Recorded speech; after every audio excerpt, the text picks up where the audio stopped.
So let me just introduce you to the beautiful panelists that are here. So first of all, we have Besma. She is an ethical influencer and author, also a sustainable fashion author of the sustainable fashion lifestyle blog Consciously Conscious. She also founded Ethical Influencers in 2018, which is a digital community doing good, a growing network of more than thousands influencers collectively working towards a better world. And then next to Basma, we have Roxana. Let me just find her because there are so many of you. Let me pin her. Roxana, she's an entrepreneur and an influencer. She uses her platform to inspire others to become conscious consumers and owns her own sustainable brand, Kaya, where she works with local Mexican artisans. She's also very passionate about sustainability, slow fashion, fitness, conscious traveling, ecotourism, female empowerment, and the list goes on. So very nice to have you here as well, Roxana.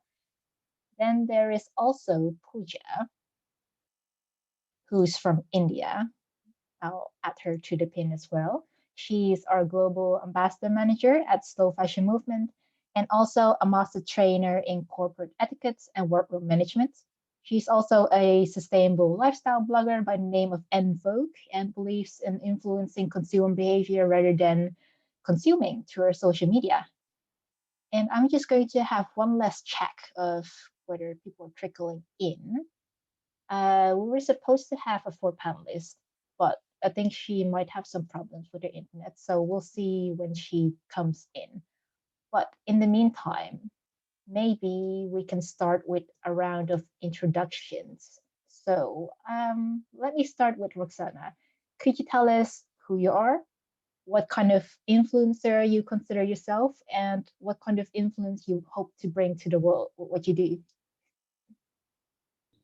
Yes, well, hello everyone. My name is Roxana. I am a sustainable entrepreneur. As Cynthia already mentioned, I have a sustainable clothing brand where we work with upcycled textiles. Rather than an influencer, I consider myself someone who just shares content related to my passion, which is created a more ethical way of living and of consuming and a sustainable way of consuming. So I use my platform to talk about that a lot. And that's what I would love to bring to the table. If by something I shared, whether it be through my platform or through my brand, I put the word sustainable fashion into someone's mouth, then my job is done. I think that for me is the most important part. Thank you so much for sharing. How about you, Pooja? When you think about what kind of influencer you consider yourself and what influence you hope to bring to the world, what do you think? Thank you, Cynthia. Thank you, everybody, for being here. That's a great question. Well, I think decoding my core values with regards to the connotation of this term called influencer, I am anything but an influencer, actually. I always have this debate with all my friends, and I always think that, I'm just a simple human being and, an individual who feels responsible for the situation we are living in today. And I want to probably, let's say, influence people to bring about, I really intend to bring about behavioral changes. So I think maybe I can just say that if I go to a beach to clean up the beach, I would rather talk about we all should go and clean the beach than talk about the gloves I'm wearing or the boots I'm wearing. So I think, if that is called an influencer, may it be. So yeah, that's about me. Thank you, Cynthia. Thank you, Pooja, for sharing. And how about Basma? Would you like to share? Thank you, Cynthia, and thank you everyone for joining. As you kind of covered in the introduction, I write the sustainable fashion and lifestyle blog Curiously Conscious. So I would actually say I consider myself more of a blogger than an influencer, but the term is kind of, there's so many multiple words floating around, and I think influencer kind of caters to anyone creating content at a level that has like real connection with their audience. I set up a platform called Ethical Influencers back in 2018, and it's a free membership network for anyone who wants to promote sustainability, promote ethical ways of approaching their own lifestyle and taking it through to the communities they're part of. So I kind of consider everyone an influencer.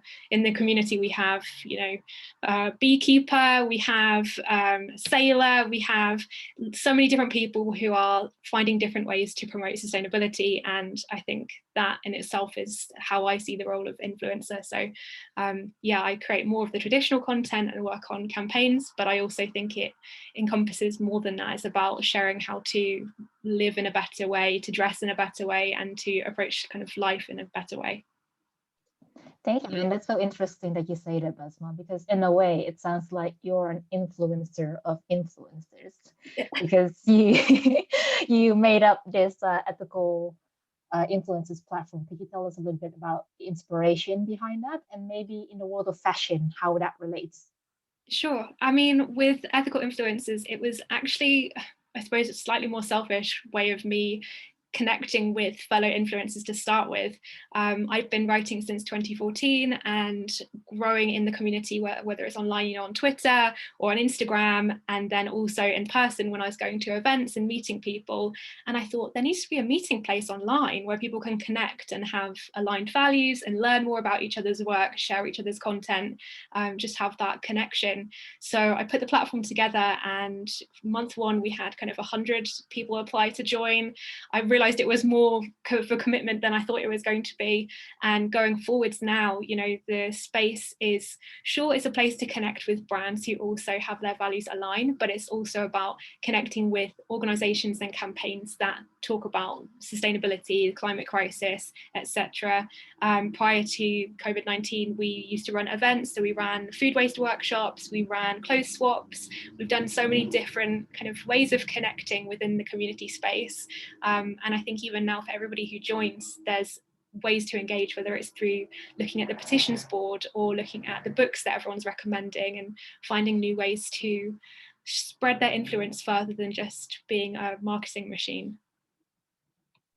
I love that. And especially thinking about what Roxana said before, it's not about being an influencer, it's about creating this content that kind of empowers people. Maybe Rox, you want to talk a little bit more about, thinking about the influence you want to bring to the world, and then related to fashion. How could we bring about this kind of inspiration without feeling like we're just influencers?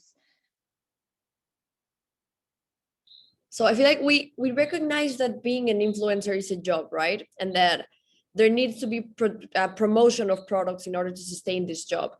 But the vast majority of influencers, at least I've seen, they rely on promoting non-ethical and non-sustainable brands, especially like fashion brands, So I feel like for us, our job is to find a way to do this while being ethical and sustainable, right? So you don't necessarily need to share about where to buy your next fashion item, but you can talk about swaps, you can talk about upcycling or buying secondhand, and the power it has, because I feel like most people don't really know about all of this. It's really like, it's becoming a hot topic now, but it was not back then. And it's becoming a hot topic now because people are talking about it. So I think that is our role as influencers, to talk about there's other ways to do that without being harmful to both the environment and the people behind the clothes. So we can use this voice, we can use this platform to talk about this and inspire a more ethical way of living. And social media is just such an amazing way to connect with people, that if we can let them know, guess what, the fast fashion industry is not as glamorous as it looks in the magazines. Here's another way to do things. I think that is how we can contribute to the world of fashion in general, to the platform, and just to the people and planet in general. Thank you. And you already used some words that we've heard a lot of times in the news, on social media. You use words such as ethical, you use words such as sustainable. And then, of course, as part of slow fashion movement, we use the word slow. And I guess, at the moment, we're already feeling this friction of, I'm not an influencer, I just create content, or I just inspire people. Maybe Pooja, do you have any comments on that? How would you distinguish, fast fashion influencers from slow fashion influencers or content creators? Thank you, Cynthia. I really appreciate how Rox actually defined how the connection of influencer and fashion industry is. What I really feel is that fashion industry in totality has a very complex connection with multiple fields. You name it. Let's talk about garment workers. Let's talk about the cultural and environmental impact that we have from the fashion industry, about body image, about, I mean, there are so many things that we talk about. And as an influencer, um, fitting our message in fashion is so diverse that it is difficult at times, and there is no transparency even in conveying that message. For example, I'll tell you, I don't know, I'm not sure if Cristiano Ronaldo actually intended to shake up 4 billion market value of Coca-Cola when he removed the 2 bottles of those beverages and thought that let's have some water. I don't know what was the intention behind that, but I loved that gesture. On the other hand, he's the same person, Cristiano Ronaldo, the influencer, as we call it right now, who has been receiving about $20 million from last 5 years from Nike, a brand which is not at all giving heed to paying the garment workers. So, when we talk about how the role of influencer in ethical practices or to convey a message in the fashion industry is, trust me, it's a very debatable topic. I mean, who knew Kylie Jenner would just shake up Snapchat when she would just share on Twitter that, hey, I'm so unhappy with the new filter? Or why don't we just not forget about Rihanna, who was very vocal and criticized the same app about propagating domestic violence? So all of these celebrities who are also influencers are so powerful that even when they send a 5-15 seconds video on Instagram and voice their opinion about a brand, it shakes up a huge percentage of market value. So yes, as an influencer, it's very important to be responsible and have our own unique messaging. I think for me, it will definitely be like, I would never ever want to talk about, so let's buy this sustainable brand. Instead, I would just say that why are we, instead of what should we buy, the question which I would like to ask is why should we buy at all when we already have so many things? So yeah, I mean, that's what it is. I love that, shifting the question from what to why. And you're so right that influencers have this superpower. I think I once saw a graph that, Kim Kardashian is more influential than Greta Thunberg. And I think one study also said that 50% of the shoppers think that influencers are the cause of fast fashion. So I'm really curious to hear from you, Basma, because you have all of these ethical influencers. There are thousands of them. How would you ensure that they are ethical at all? What kind of standards should they adhere to be ethical, especially when they're working with brands, right? I think that's a great question. It's a little bit spicy, I have to say. I think I kind of partly disagree in that I don't think influencers are to blame as such for the business models of fast fashion brands. I think that's like saying Vogue magazine is responsible for Burberry burning fashion and luxury fashion brands just existing. I think influencers are part of the fast fashion industry, but actually the real exploitation lies with the founders, owners, directors, shareholders of the businesses themselves.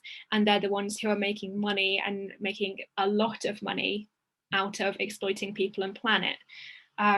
At the same time, I do think that exploitation is extended to the people who purchase those clothes. It's false economy and saying you can buy this and it's so cheap, and it's with what's the word they say, democratizing fashion.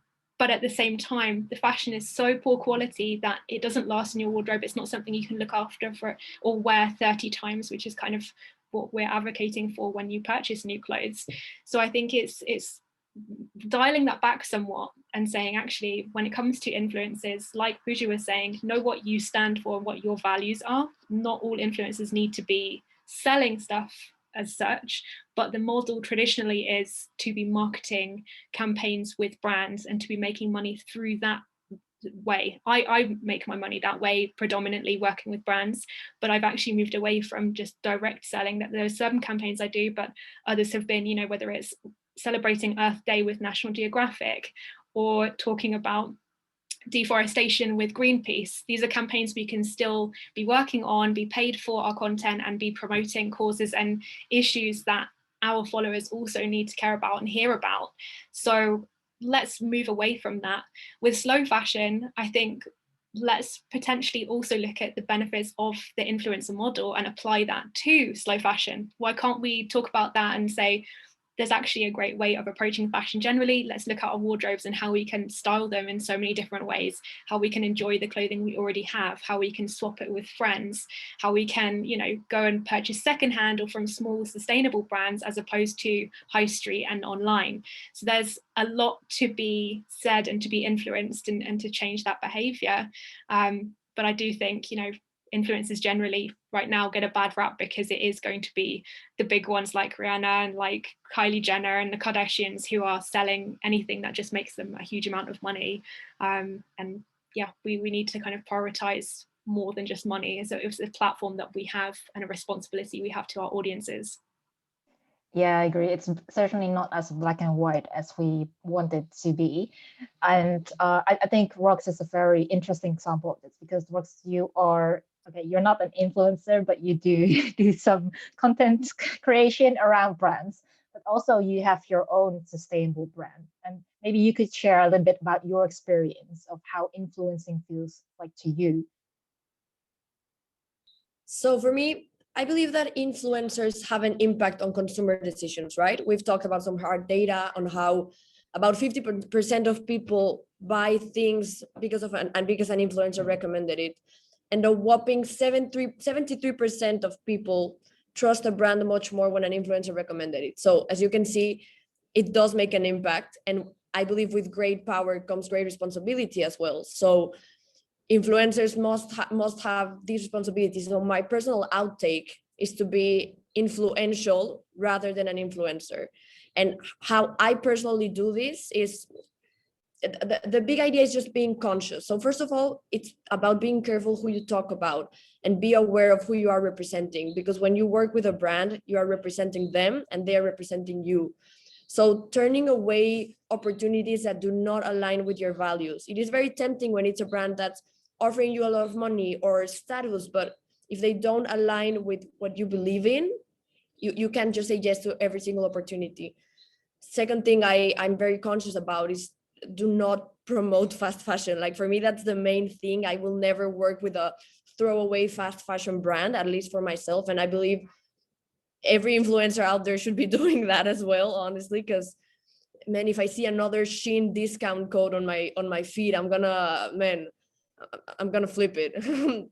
And another thing I'm very conscious about in my platform is to share why I do what I do. A lot of people out there don't know about the slow fashion movement or the pay your workers movement or about veganism. So when you choose a lifestyle and you share it with your followers, you give them a different outtake and a different perspective on how you view life. So I think that's also very important as well.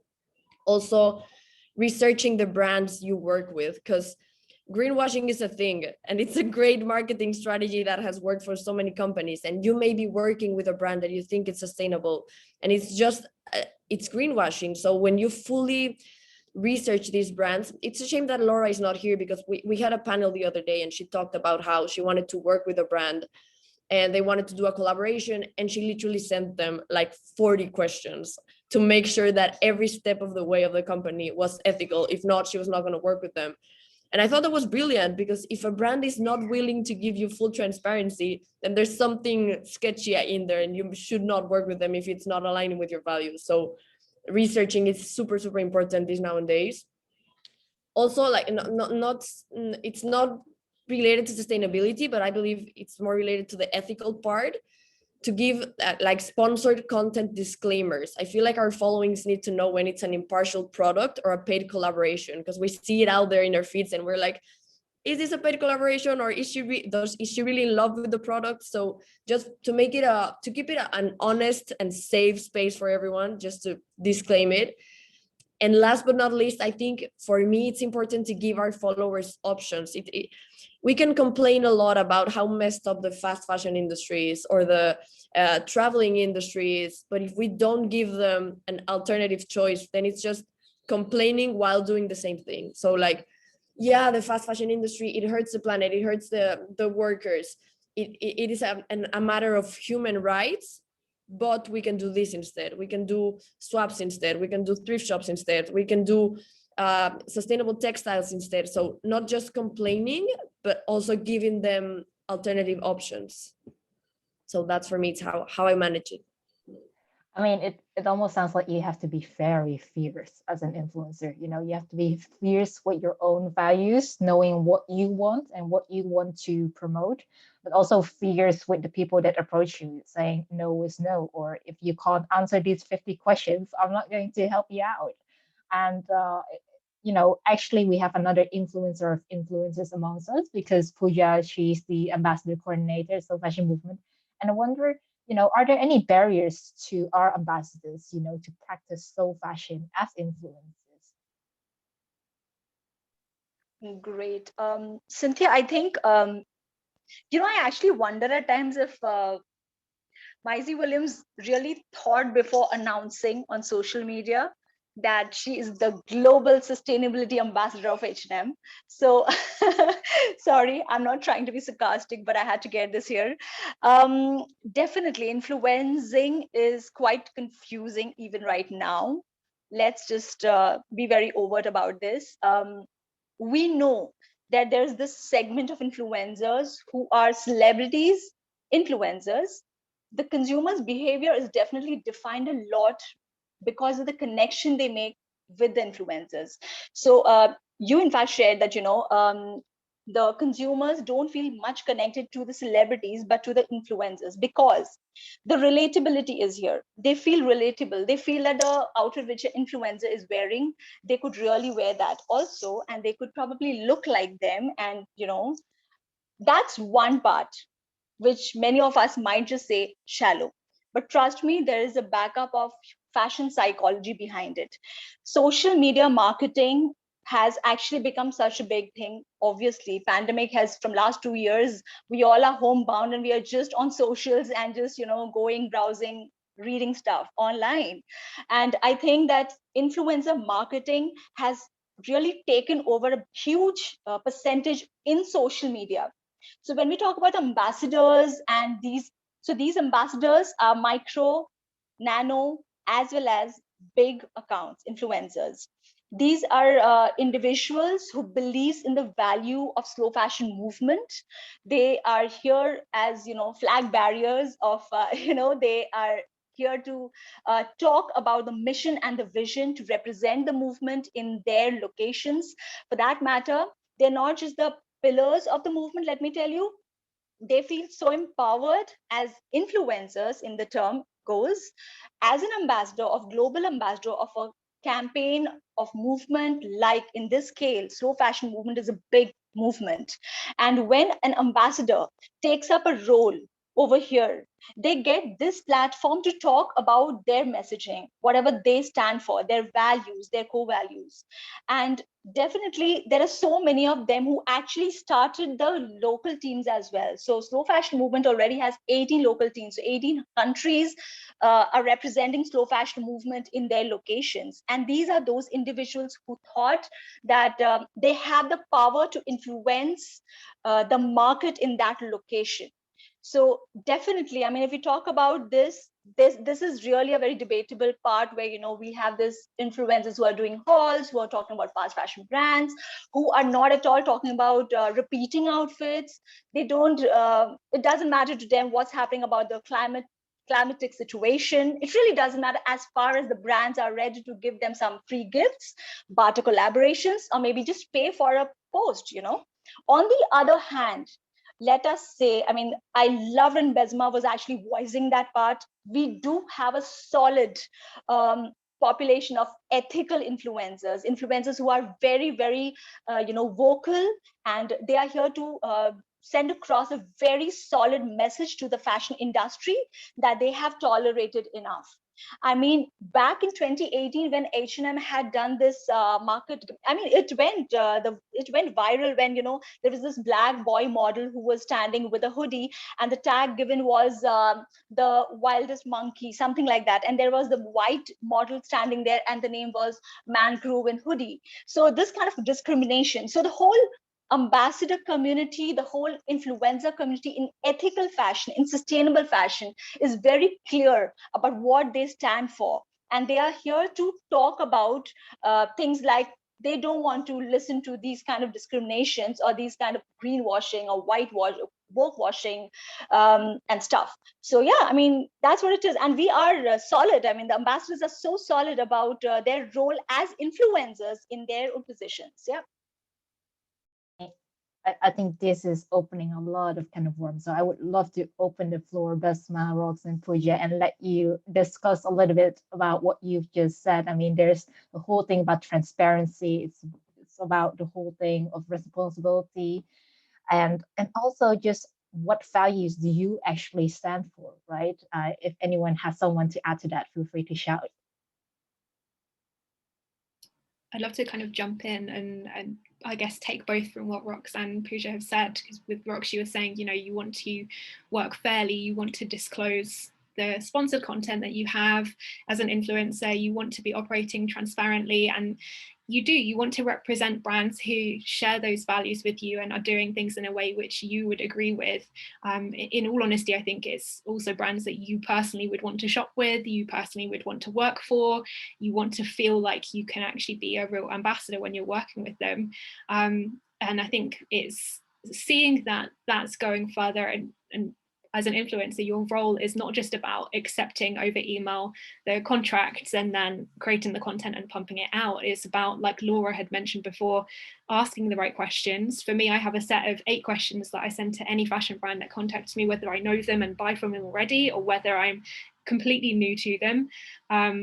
A lot of the time, if they can't answer the questions, they just don't get back to me and I don't work on those campaigns. And the ones that do get back to me, you know, you can see the areas, especially for me, it's seeing the areas that they're working on and those that they intend to work on. I don't think there's any fashion brand out there that you can say they're perfect, they have 0 impact, they're doing absolutely everything by the book, but we can aspire to that. And we can go further. And even within like the content I create, I will sometimes highlight brands that even when I'm working on a paid basis will say, I would love to next see, and highlight the improvements I think the brand could make, because that way you're building your trust with your audience. You're saying, I'm not selling this to you as the perfect product that's going to make you the most sustainable person in the whole world. You're saying this is something where, let's be transparent here.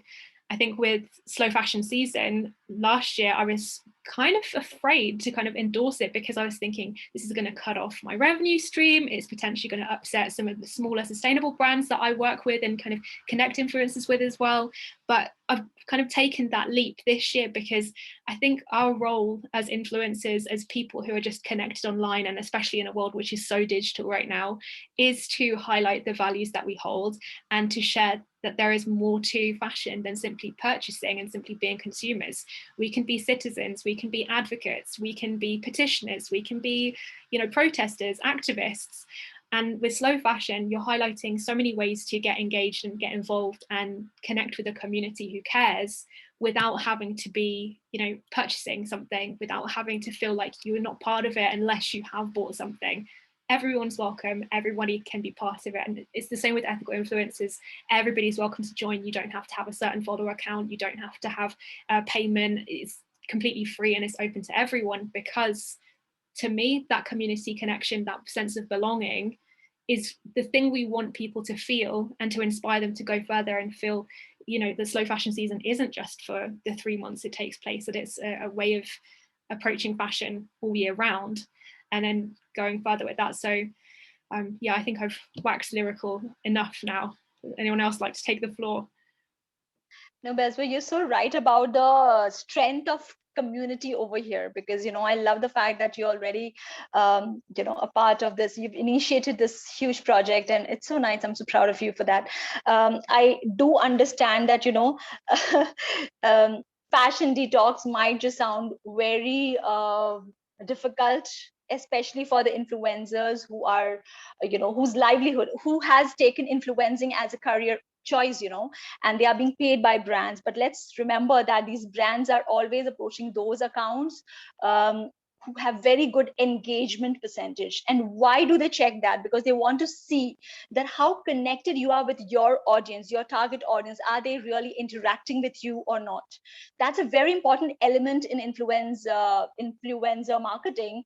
And there I see the strength of community, because I feel that, you know, there is a set of insecurity among the influencers who are doing fast fashion promotion, because it is competitive, it's trendish, it is faddish. But on the other hand, the community of ethical influencers are definitely at peace with themselves. The slow fashion season is a space where they are all going to stand together as a community and talk about, if not buying new clothes, we can actually go for, the sustainable practices in fashion. Because I think the basic message of going for a fashion detox is not just about not buying new clothes, but it is about pondering about our overconsumption, because it is a huge, huge problem in today's world. Um, Apart from that, yes, the message is about, there are so many other ways of enjoying fashion, having fashion as a tool of communication. I love the way Rox actually communicates through her artwork. Rox, you are such a rock star. I saw the other day, she has such a beautiful painting on the wall. And I felt she was influencing me to take up going back to painting. So, the beauty of ethical influencing is not just talking about brands, but about doing something and showing to your audience that, look, this is also fun. So wearing a cloth which is about 7, 10, 15 years old is fun, because I am saving my planet. I am keeping my mental health intact, and I'm loving my sanity. Yeah. What do you think, Rox?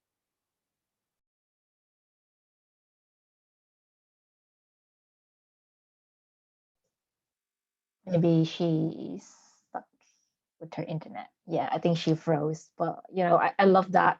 And we've talked a lot about, all the different ways in which an influencer can influence beyond fashion, beyond promoting products. And I'm wondering, in 2 days, we're kicking off our fashion detox campaign, which is 19 days of no new purchases. I mean, does that affect your influencing in any way? I mean, Besma, you already told a little bit about, um, it's your income basically. So how will that affect the way you appear on social media?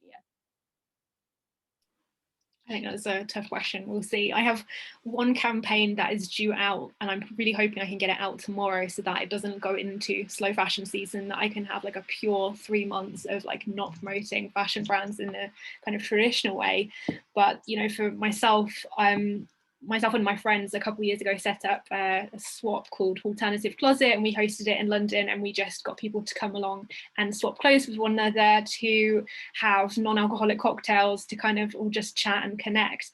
And I think that's the atmosphere, and that's the kind of feeling I'd love to inspire people to feel through my content over the next 3 months.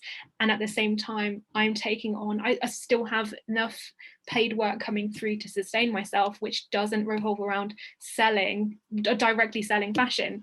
Whether it's, right now I'm looking straight at it, there's a lamp I've been gifted which is made from an umbrella that was a disused umbrella, and somebody turned it into a lamp. I think we have bigger concepts we can be sharing on our platforms, and be highlighting the benefits of circularity, for example, and why we need to be recycling the products that, instead of going into our bin, are then going and being made into new products. At the same time, I think we have to also look at our platforms as the reason why we're so connected to influencers and why people feel so inspired is because it's more than just product recommendations. It's not just ads, and we're not just trying to tell people to buy things. We're also connecting with them on a more human level. So that's, for example, me this morning going to the doctors and saying to people, if you feel like you've got an issue, go to your doctor. I'm not trying to sell the NHS to anyone. I'm actually highlighting how great the work is, and that it's important for us to look after ourselves. Those little elements go a long way to staying connected with the audience. And for slow fashion season, I think it's going to be about showing the clothes that I'm wearing every day that come from my wardrobe and have been in my wardrobe for a number of years, and the ways that I'm looking after those clothes. I can look at it that way, the way that some of those clothes are hand-me-downs from my parents and my grandma. Some of those are swapped through the swap that I was talking about. I've wanted to quickly also address, Bhavna in the chat has said about how the influencer industry makes things seem perfect. And this is something I wrote a long time ago. I wrote about eco-perfectionism and how, especially within the sustainability space, there seems to be this trend of people removing past posts which show them with the Starbucks cups and with fast fashion purchases, and suddenly they're these sustainable gurus that have never made an impact on the planet. And actually, you know, that's not healthy for us to say there is this utopia that we're all suddenly angels and not making any impact. I think we have to recognize sustainability is a journey. It's something we're all on. We can't be 100% sustainable. Even if you want to be naked running around the forest, you're still making an impact. So I think we have to recognize that, and recognize social media, and especially with Instagram, is a polished version of life. It's not got everything, you know, it's not all the lumps, bumps and strange things that happen in life on there. It's just lovely photos that we can all say, that's beautiful, gorgeous outfit, etc. But it's not reality, and we have to make that distinction as well. So yeah, I'll share the link to my post in the chat for Bhavna to have a look at. I mean, I would love to involve Rox in this because Rox already talked about transparency before, right? And, you know, I'm wondering, how do you as an influencer deal with that transparency? Because I have had moments, you know, preparing for the fashion detox, thinking I need summer clothes or I need these accessories for the wedding that I'm attending in a month. And I'm like trying very hard to do it before July 1st so that I can have a clean slate from July 1st till September 30th. And that's not me being shopping. It's just me being very aware of the occasions that I need to attend and making sure that I don't do any impulse shopping for the rest of the 3 months. But Rox, as an influencer, how do you think about, you know, sometimes you might slip, sometimes you might struggle as an influencer, sometimes you may have accepted a job which in the end didn't really align with your values. How do you deal with that? For me personally, it's about staying true to my values and trying to add value to my following as well. Like, as you mentioned before, you do not need to be promoting stuff all the time. You can just share tips. You can share your lifestyle, the lifestyle you chose, why you do what you do. For me, that's the most important thing, and encouraging people to give it a try. I think that's why the detox as well is amazing, because you don't really, you don't think it's possible until you get it done. I'm going to speak, I'm going to give you guys a personal example, which also relates to what Besma said about people thinking that sustainable influencers are sustainable gurus who have never created an impact, right? So back in high school, I was the fast fashion #1 consumer. I loved buying in Zara, in H&M. Whenever there was a new event coming up, I would go to the mall and buy new outfit head to toes, right? Then I graduated high school, right? I take my gap year and I went to do some volunteer work in Indonesia. So I was living out of a backpack that had literally 10 items inside of it to make it more practical, right? I was not going to carry a big suitcase to the forest in Asia, right? So I come back to Mexico after 4.5 months, and I realized this has been the happiest period of my life, and I literally wore the same t-shirt every single day. So that made me aware that I do not really need that much clothes to live. So I swapped some clothes, I gave them to charity, or I gave them to some friends. But I had to do those 4 months without clothes to know that I was capable of doing it, and that it was going to make my life so much easier after. So I think the detox is an important part for that, but also us as people who have, I think sometimes we don't acknowledge how important it is that there's people on the other side of the screen listening to us, that they're connecting to the Zoom meetings, that they're listening to our lives, that they're looking to our Instagram posts and stories and reading the captions. And it is such a powerful tool. Like, we have a voice that people are reading or hearing, and we can share them a message. We can encourage them to give it a try. And once you give it a try, I feel like it's really hard to go back to the old habits, but also share that we all start somewhere. Right now, I have a sustainable clothing brand. I'm a slow fashion advocate. And I was Zara's #1 fan like 4 years ago. So I think that's how we can create an impact, and always staying true to our values. And once we have established our values, it's really hard to detach from them and just share them with our followings as well, and staying true to that and adding value to the people that are reading us. So that's how I deal with it. Yeah, amazing. I mean, I'm pretty sure that Basma and Pooja, you both have your own journey. If you want to share where you started with your sustainable journey, that would be great. Besma, you would like to go first? You go, Pooja. I've spoken a lot. Go on, go first. You've spoken such beautiful words. We all are learning so much from you, Besma.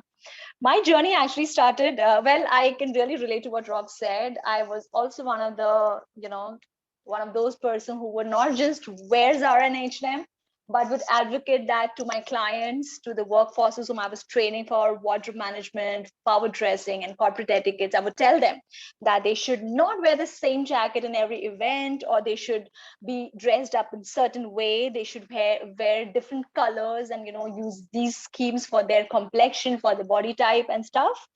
Had my share of journey there.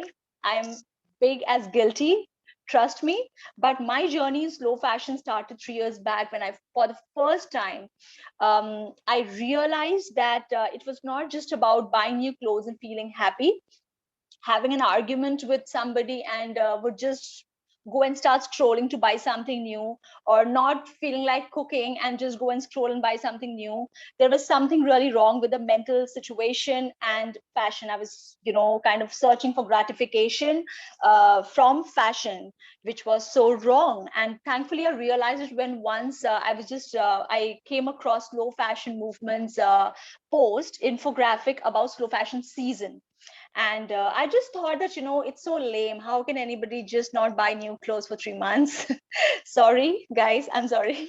Today I am volunteering for the movement. Let me tell you, it is a hell of a journey for me. So from that person to the person who signed up for slow fashion season, completed the 3 months successfully, and I have been learning each and every day henceforth. So the journey has definitely not been easy. It has not been perfect. It should not be perfect. I always believe in progress over perfection. I always say this to everybody, that we need not be perfect in our sustainable journey. We just need to keep on getting better and better every day. And right now, when we are talking about fashion detox, I see influencer market to talk about the swap events, which might just help people who would love to swap some clothes. Maybe I would love those people to talk about the mending methodologies. Ones who love sewing, maybe those influencers would love to talk about how mending is so therapeutic and creative and beautiful. I would love people to talk about the hands-me-down pieces that they have gotten from their grandparents and parents. I mean, recently we had a conversation with Mrs. Planet 2019, Priyanka Abhishek, who wore a 90-year-old sari in one of her final rounds, and she won the pageant. So, it's slow fashion is becoming so glamorous, so much fun.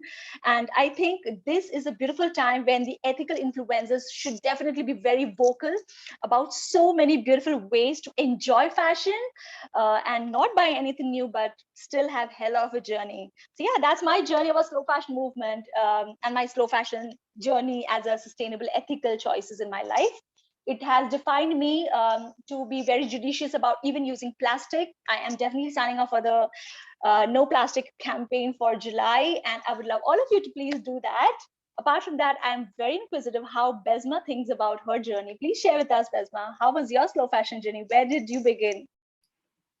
Thank you, Pooja, and thank you for sharing and also being honest about kind of where you started and where you've got to. I think with social media, and as I said before, so many people think that you're just that way inclined, and whether you've been a sustainability warrior since the age of 12 or a vegan since you were born. I think it's actually about recognizing where we've then become aware of our own impact and how we're making an effort to make a change, whether it is through our diet or through the way we approach our fashion purchases, or just the way we connect with our community and the workplaces that we're a part of. For me, I definitely was closer to what Rox was saying, and I didn't have a huge disposable income growing up. My mum taught me a lot about kind of financial security, savings, etc. So I didn't buy a lot that was on the high street. But when I went to university, the first kind of 2 years spent there were me kind of eating pizza that you just shove in the oven and going to the fashion events that they would host at the shopping mall near where I was going to university, where you can have discount because you're a student. I then moved to Paris for a year as part of my degree and recognized kind of the French way of cooking where they were focused on seasonal food and food that comes from certain places in France. And it was this idea of provenance that I'd not really considered before. You know, we laugh at saying, you know, kids think that milk comes from the shop rather than comes from the cow. It was the same for me as a university student. I didn't really think about where my food was coming from really, and where my fashion was coming from, or just anything in my life. So I started on that journey of looking at sustainable agriculture and sustainable food. I kind of dedicated my dissertation in my final year of uni about that, and then was writing about it on my blog. And obviously agriculture isn't the sexiest topic in the world, so not many people were engaged with me. And at the same time, you know, I was seeing huge kind of swathes of people on Instagram posting outfit photos and street style photos, and it took me maybe 2 years to even pluck up the courage to kind of stand in front of the camera. Before that, it was all recipes and things that I was taking photos of and sharing. And at that point, recognizing that fashion is a great tool to talk about topics that are important, that go further than just the industry itself, that talk about social justice, that talk about sustainability and the climate crisis. And I think even more than that, it took me a number of years to realize as an individual, spending so much energy on perfecting my own life and the habits that I have and the impact that I have with my purchases was actually potentially wasted energy, and that I could be a citizen rather than a consumer and vote for the people that represent better changes. I could then, you know, start kind of highlighting petitions that people were sharing about changes we need to see. And I think movements like Extinction Rebellion, Black Lives Matter last year, seeing these movements that tackle wider systemic issues is something that I've then tried to add into my content now. So there is a combination still of this individual, hey, it's me, I'm taking a photo. Sorry, I live near a hospital, which is why you can hear the sirens. You have that combination of still the outfit shoots and the photos, but a lot of the time I'm wearing clothes that I've thrifted, clothes that have been in my wardrobe a long time. And at the same time, I'm trying to also talk about topics like last week was Refugee Week. Let's talk about the importance of refugees and how they need support more than ever because of COVID-19 crisis and just the crisis that faces refugees generally. Only 3% go to university, whereas the national average is 37% in kind of developed countries. That's wild. I love that, Besma. I've seen that. Yeah, I mean, there's so many things to be influential about, and at the same time, there's so many things to be imperfectly influential about. And that's, you know, where I want to bring in Laura. I think she had some internet issues before, but she's here, and she, you know, it's funny that we talked about imperfection because she always calls herself an imperfect ocean advocate. So, Laura, very welcome to the panel. Would you like to introduce yourself and jump in, you know, about your experience of becoming some sort of eco warrior, you know, in between quotes, and how you got here? Sure. Sorry. Yes, I'm here. And yeah, definitely I always say that I'm imperfect, and I put a lot of emphasis on that because nobody's ever going to be perfect in the system nowadays, and perfection is not something we should strive for. You're going to burn out. It's not something you're going to attain ever, really. So you should strive to be the best and to do the best that you can do, for sure, but it's always a step-by-step process, and that's how it was for me. So I really gradually became as involved as I am now, and I'm sure I'll be even more involved in the future. I'll do more things, and yeah, it was really, really gradual. So I think people maybe look at influencers also sometimes and think, oh my God, I could never do all of these things, but we climbed that ladder slowly. We didn't get here straight away to be at this level. So for me, it was just diving, seeing the state of the ocean, and fashion came into it because everything is really related. But in the beginning was more plastic conservation, fishing, shark finning especially. And then I realized that my fashion habits, which used to be pretty bad, and I was very, very addicted to shopping. I consumed a lot of fast fashion, and I realized that was also part of all of this. And so yeah, it encompassed more and more spheres, and as I just kept going, and that's how I got to where I am now. And who knows where I'm going next? I don't know. I mean, all of this honesty is so beautiful. And as the food said in the chat, this kind of movement and also these kind of activities, just having a panel discussion here, it's bringing so much humanity out of us. We're not just influencers here or activists or eco warriors. We're just human. We all have our own journey. We all struggle. And thinking about that, there were two questions before from the audience. We're very transparent about our own struggles, but how do we get transparent about the brands that we work with? And I know that, Laura, you have your 50 list questionnaire. Maybe you can talk about that. How do you ensure transparency as an influencer both working with brands?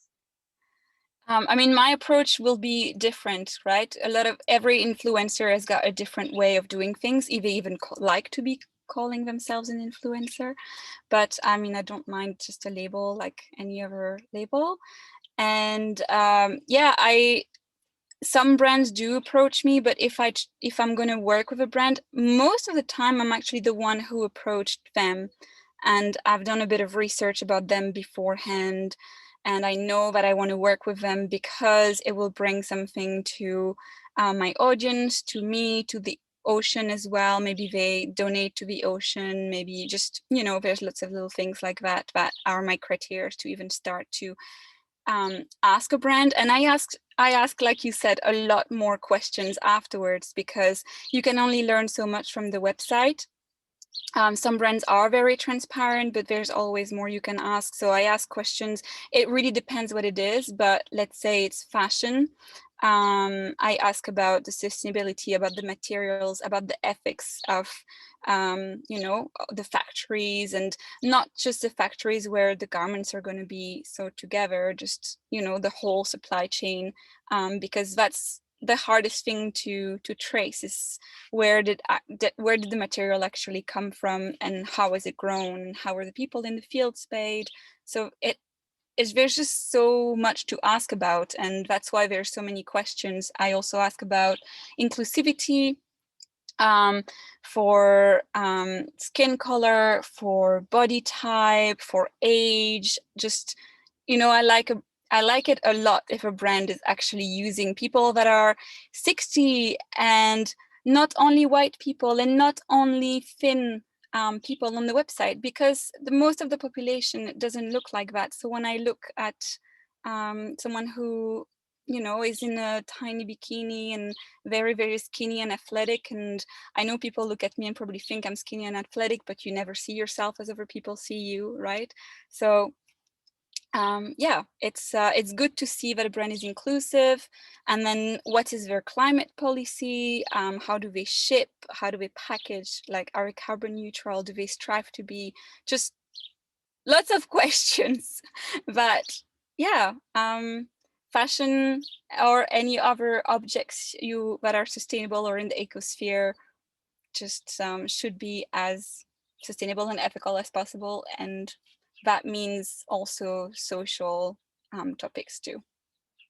I mean, lots of questions, lots of choices to make, but also lots of actions to take as well. I mean, Besma already mentioned before that she also is advocating for this refugee campaign. And I know that, Laura, you did some beach cleanup as well. I loved your stories about that.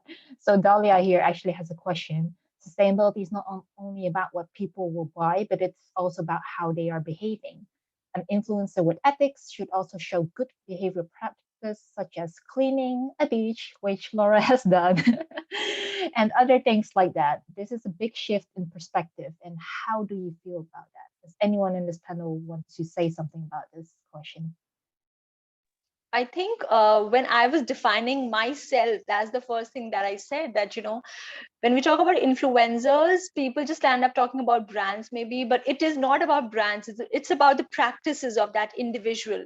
And that's one reason why the audience connects, because they know this is human. She can make mistakes, but then she is living by some sustainable practices, which is possible for me to do.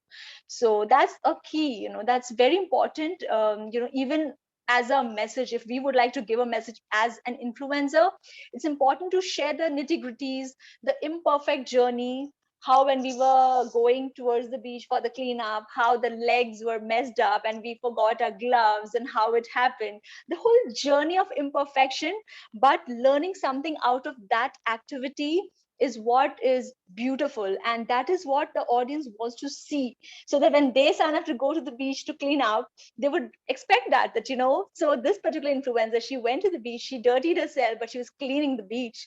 And that's the beauty of life. It's important for us to show that part as well. We say that the BTS is the behind the scene, behind the shoot, are quite trending, and people really love to watch the stories. It's only because they are savage, they are real.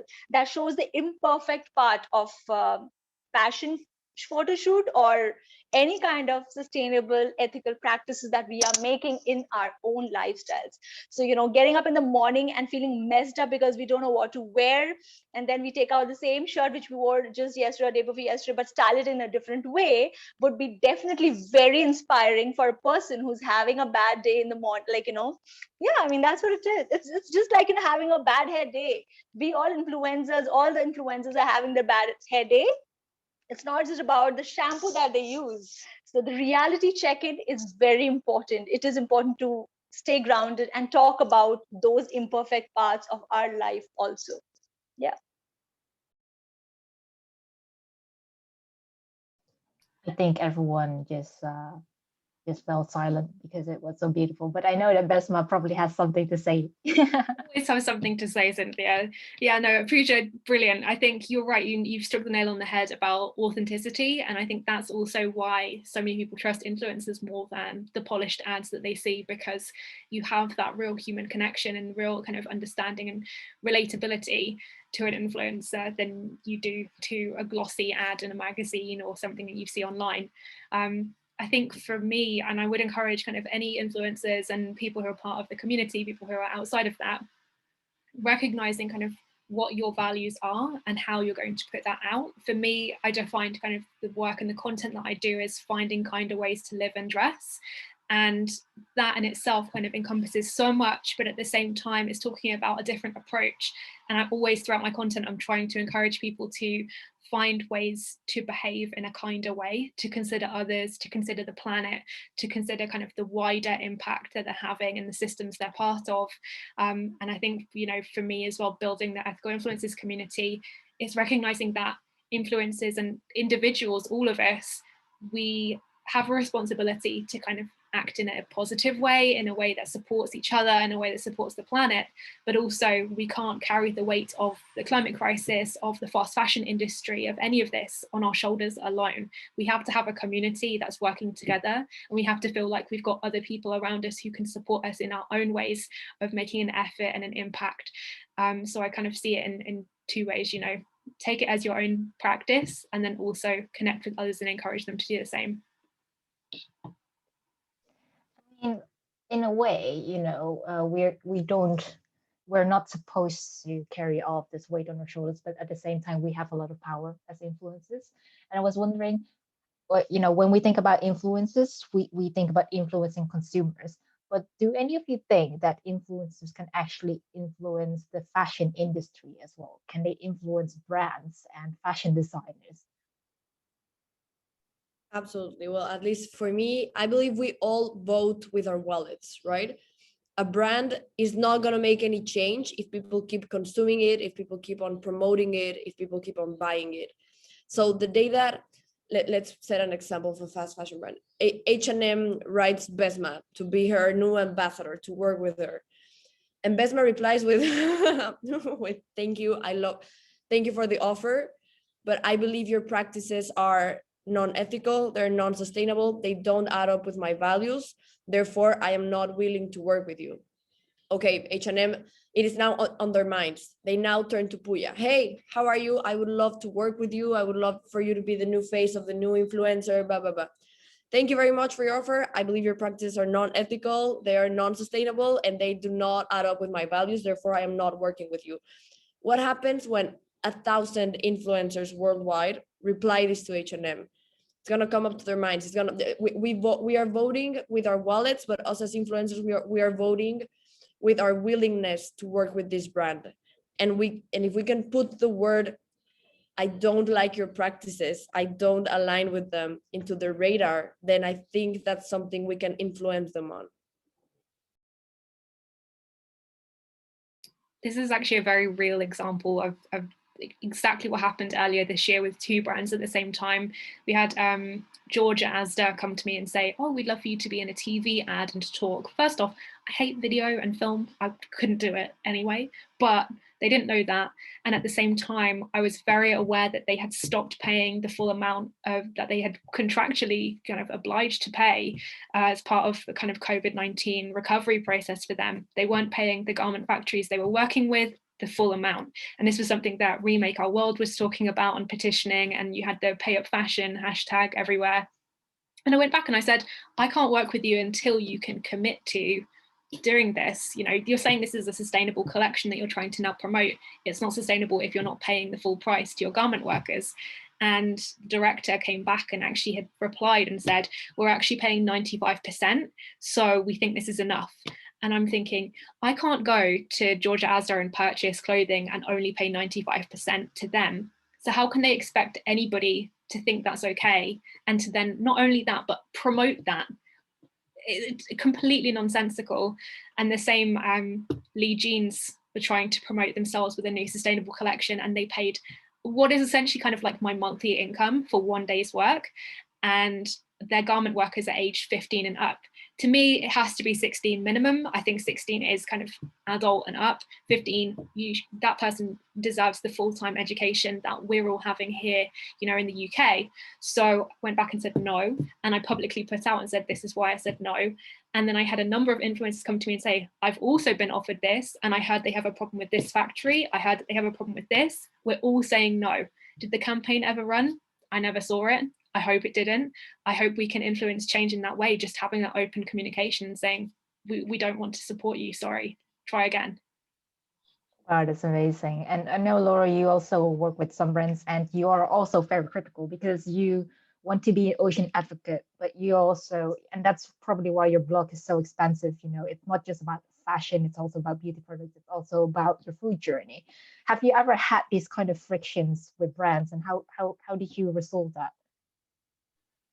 Yeah, I haven't worked with many fashion brands, but I haven't worked with many people in general, just because it's so hard to find to get the standards that I'm expecting for myself and from them. But yeah, it's I'm struggling to find my words, but yeah, it's just what you're gonna set as your standards. I don't know how to yeah. And what are your standards, Laura? Pretty high. It really depends on what it is, what the product is, but like I said, it comes down to all the questions. They have to be at least committed to a few things. They don't have to be perfect. I'm not holding myself to be perfect, and I'm not holding them to be perfect, but there are things that are total deal breakers, like the ladies were just saying. You know, there's if you're not paying the workers, if you're not paying the supply chain correctly, all of that, there are absolute deal breakers. And then there are things like, okay, we're striving to do this and we haven't done that yet, and we actually do have a timeline on this, it's in progress. Okay, you know, that's if there is a proper commitment, but it really depends on what it is. And I think everybody's going to set their own standards, and you really have to stick by them so that you're not working with people that you like. For me, it's really important to respect your own values and not to betray them, because that's why people trust you as well. And I'm not really doing this for brands. I'm doing this for helping helping people to navigate this environment a little bit better and in a more eco-friendly way. And that's going, purchases are a part of it. Of course, we should purchase consciously as well, but if you're still going to purchase, you're still going to need things. You're still going to need, for example, underwear, because nobody likes to buy secondhand underwear, for example, right? So yeah, so if you can help people navigate through that greenwashing and show, okay, this is a brand that really is trying their best, and they are going to get even better because they're committed to it. I think that's a great role that the influencers can have. That's beautiful. And I think, we've had a very wonderful discussion, and very thankful for all of you for sharing so honestly, so open-heartedly.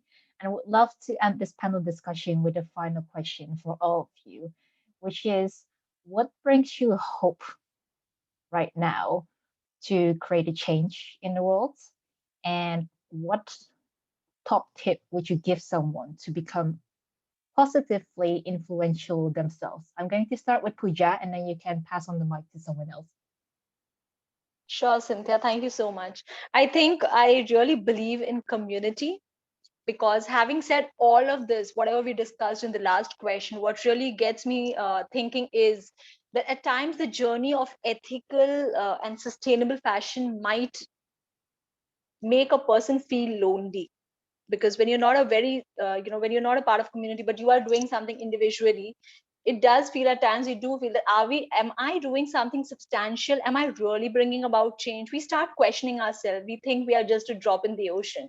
But when we are part of a community, like what Besma is doing is so amazing. So when you're part of a community of ethical influencers, for example, you feel much stronger, because there's this this troop of soldiers standing right by your neck to fight the climate change and demand the transparency in fashion industry. And you feel that no more like a drop of ocean, but you are there ready to create a wave, and maybe tornado, you never know. So yeah, and one tip which I would say is always be true to yourself, because I really value the fact that at the end of the day, sorry, at the end of the day, we should have a good sleep.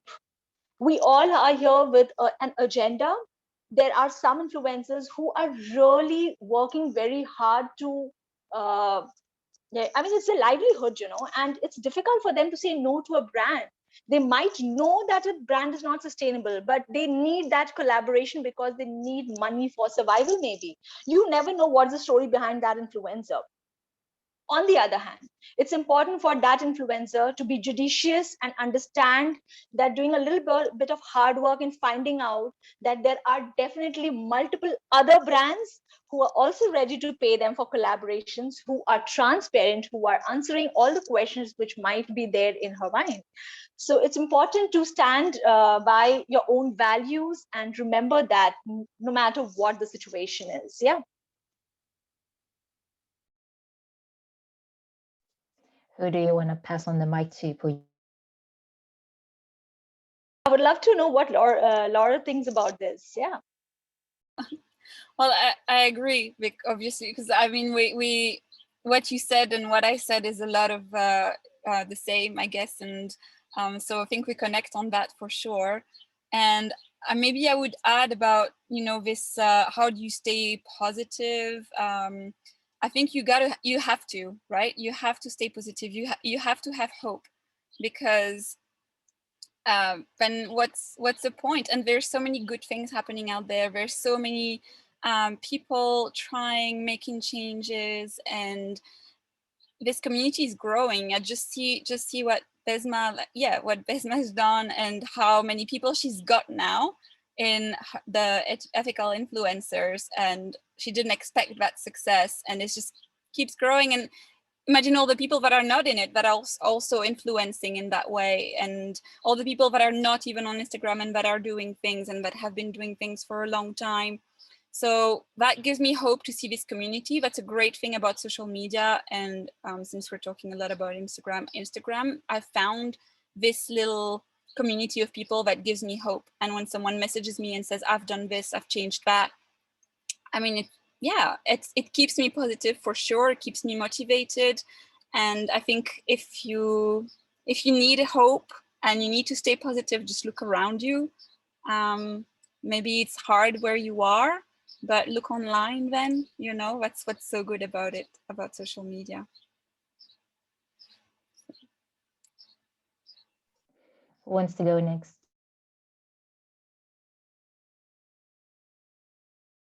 Rox and I are having a standoff, like, oh, you go, I'll go. And then I'd love to hear what you have to say, Rox.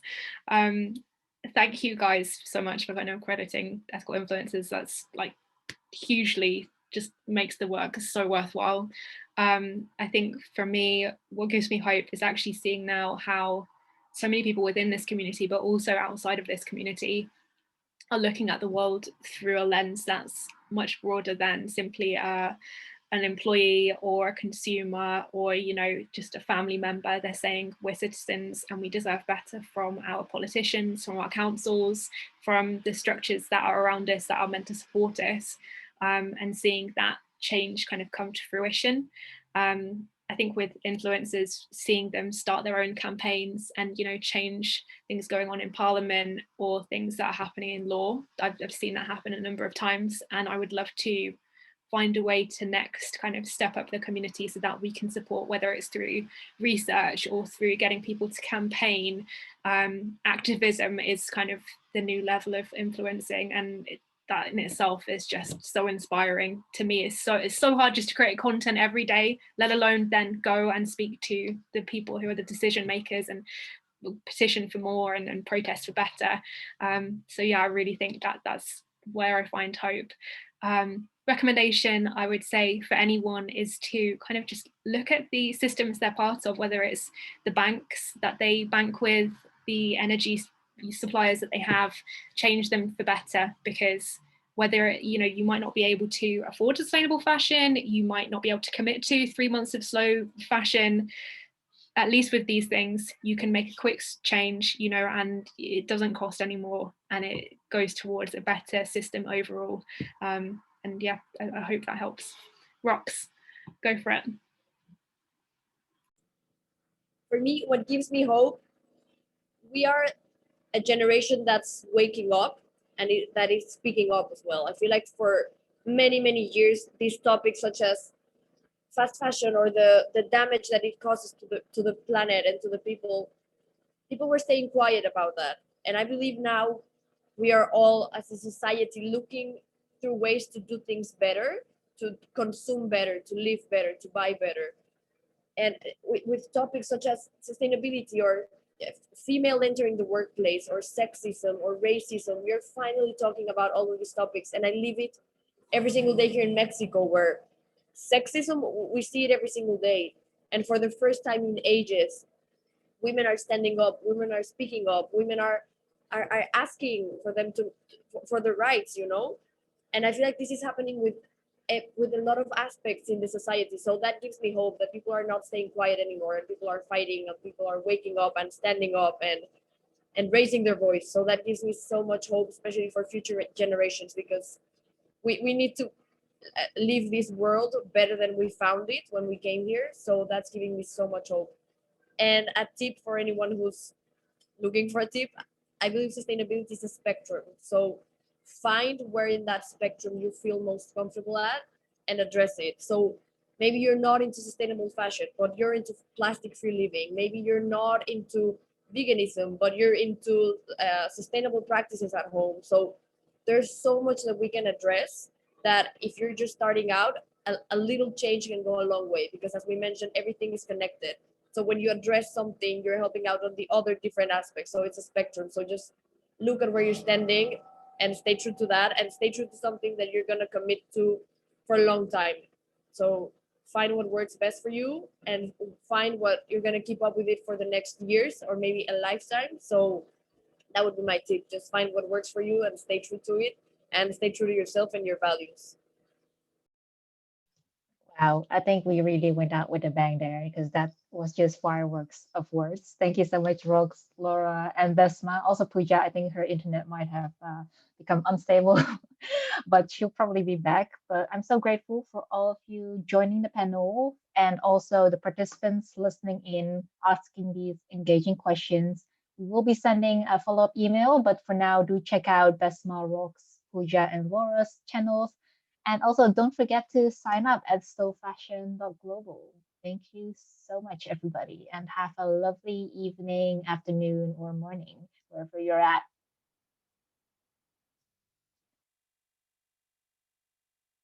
Oh, thank you, Rose, Claudia. I'm glad, and Anna, thank you. I'm glad you enjoyed it. I'll stop recording.